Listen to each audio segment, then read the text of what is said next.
Epipandio Labrador, komentaristang walang inuurwan, walang kinikilingan, nagtatanggol sa sinumang inaapi ng mga politikong korap na umaabuso sa kanilang kapangyarihan. Epipandio Labrador, tagapagtanggol ng bayan!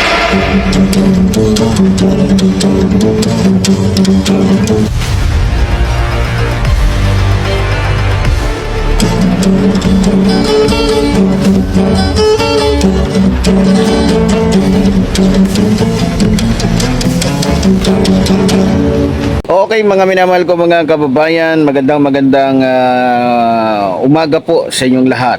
At anumang oras na mapapanood po ninyo ito pong ating programa. Dito po sa ating programang Reaction Mo, Birada Ko. So sa umaga pong ito ay pag-uusapan po natin ito pong gustong gawing hakbang ng mga Duterte. Lalong-lalo na po nitong mga aso nitong ni Rodrigo Roa Duterte. So, alam naman natin na dahil nga sa nabubunyag na sila, nasisiwalat na sila, lahat ng sekreto nila ay kumbaga unti-unti na talagang naibubunyag sa taong bayan.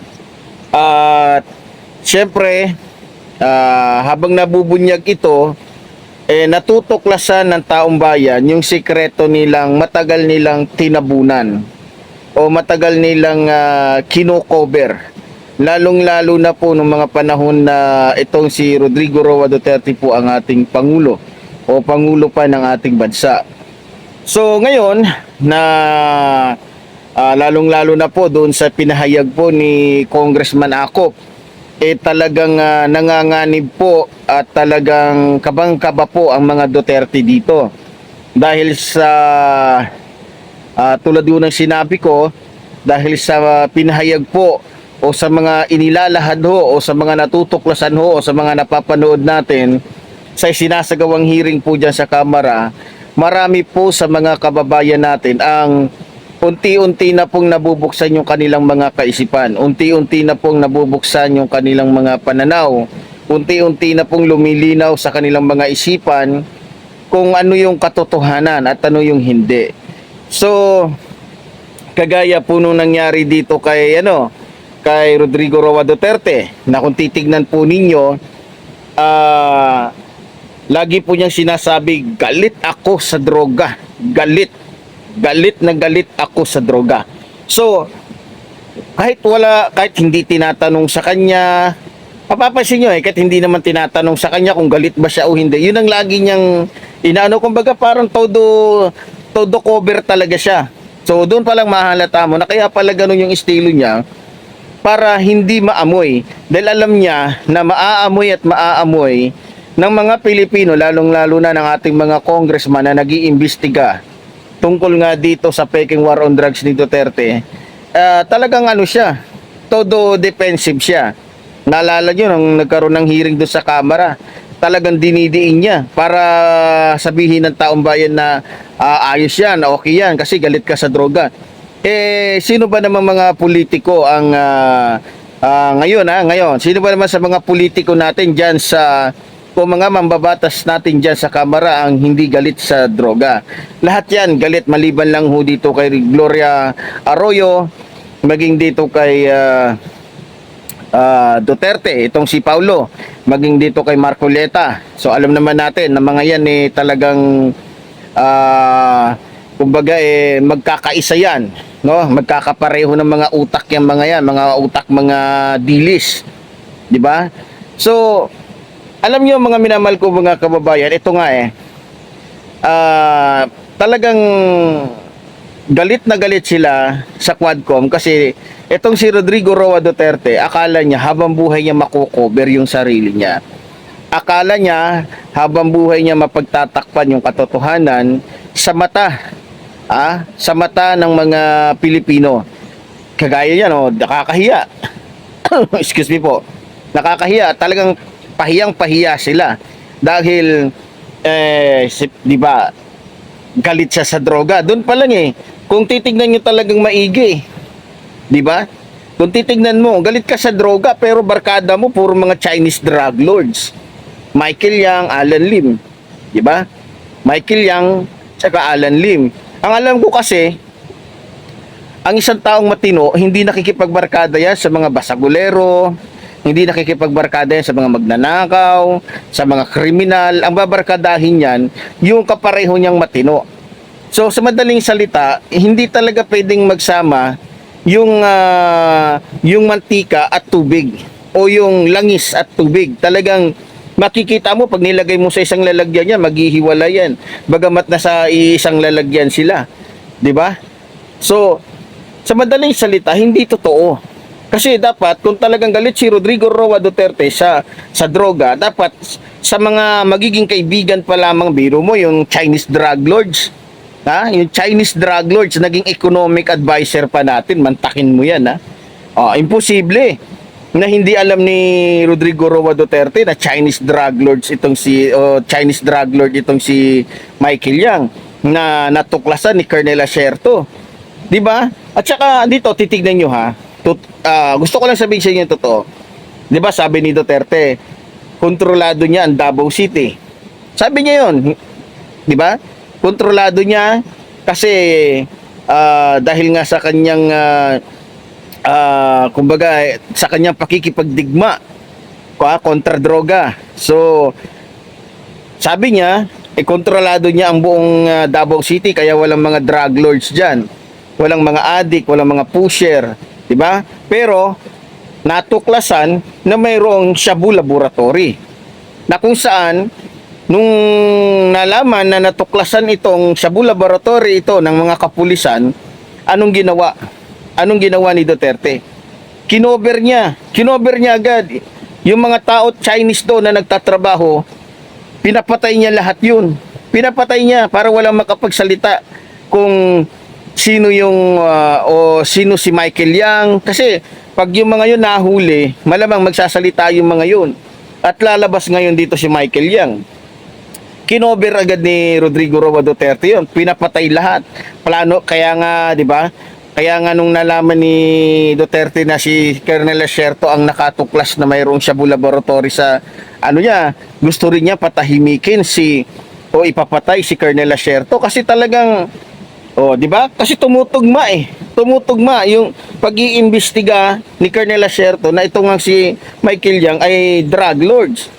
'Di ba? Drug lord talaga. Mga minamahal ko mga kababayan. Gusto niya patahimikin kasi bakit? Kasabot si Duterte. Kaisa niya, membro siya ng triad. 'Di ba? Siya yung protector ni Michael Yang diyan sa Davao City. Kaya nga nung naging presidente siya, mas lalong lumawak, mas lalong lumaki, mas lalong umano yung ni Michael Yang. Tingnan nyo, kahit pure Chinese ba't ko nasabing pure Chinese? Mismong kuya niya na nagsabi nung nahuli yung kuya niya, 'di ba? Doon sa Senado. Hindi marunong magtagalog. Tapos umamin na si Michael Yang at saka siya pure Chinese at hindi pure Filipino. Kahit hindi ang magulang nila, tatay nila, puro Chinese. So, kaya hirap na hirap. Biro mo malaking katarantaduhan po yan. Bakit ba ginawang economic advisor ni Rodrigo Roa Duterte si Michael Yang? Kasi, para para meron siyang kapangyarihan, hindi siya masyadong pagsususpetsahan. 'Di ba? Kasi, pangalawa, para siyempre, alam mo na, iba pa rin yung may kapangyarihan ka. Bagamat illegalista ka, bagamat meron kang membro ka ng sindikato. 'Di ba? So, talagang pinagsamantalahan, talagang nagamit ni Michael Yang yung kapangyarihan niyo noon. 'Di ba? Economic advisor ka ng ng Pangulo. Economic advisor ka ni Digongyo. Sinong tatalo sa iyo? Sinong magtatanong sa iyo? Sinong mag-iimbestiga sa iyo? Gayong lahat ng mga tao noon na mayroong katungkulan sa ating gobyerno, kapag nagtanong ka kay Digongyo, talagang pagbabantaan ka. Ikaw si Dick Gordon nga 'di ba? Na gusto sanang halukayin yung salin ni Duterte. Anong ginawa niya kay Dick Gordon? Yung COA. Anong pagbabanta ba yung sinabi ni Duterte, 'di ba? Grabe. So, kaya nga ngayon, mga minamahal ko mga kababayan, marami po sa mga Pilipino ang natutuwa. Marami sa mga Pilipino ang nagkakaroon ng pag-asa. marami sa mga Pilipinong umaasa na magkakaroon ng magandang resulta yung lahat ng pagpapagod, paghihirap, o yung pag-iimbestiga ng ating mga mambabatas sa tunay na pagkatao po nito ni Rodrigo Roa Duterte. No? Kasi sa totoo lang, matagal po tayong niloko. Matagal po tayong pinaniwala. Matagal tayong pinapasok sa kanilang mga bulsa nitong mga Duterte. So, yung pagkakataong ito, sana ay gamitin din nating lahat para tayo ay magkaisa. Hindi po para sa ating mga sarili lamang. Gamitin natin yung pagkakataong ito para po sa ating bansa. Ha? Sa ating bansa. Siyempre sa lahat ng mga Pilipino, alang-alang na lamang po sa ating mga anak, maging sa mga susunod pa na henerasyon. No? Kaya ako nananawagan ako sa ating mga kababayan, makiisa tayo. Makiisa tayo sa ginagawa po ng mga congressman natin. Itong ginagawa kasi nila, kung titignan nyo po talaga, malaki po ang magagawa nito para mapabuti po ang ating bansa. Para maayos po, no? At masolusyonan yung problema ng ating bansa. Kasi pagka hindi sila kumilos, habang buhay na lamang pong lolokohin ng mga politikong katulad po ng mga Duterte, ang mga Pilipino. Habang buhay na lang nilang pasasakayin o ipapasok sa kanilang bulsa yung mga Pilipino na kunwari galit sila sa ganito, pero tingnan nyo, lumabas ang katotohanan na yung taong nagyayabang at nagmamalaki na siya ay anti-drugs, yung pala siya mismo ang nagkakalat ng droga sa buong bansa.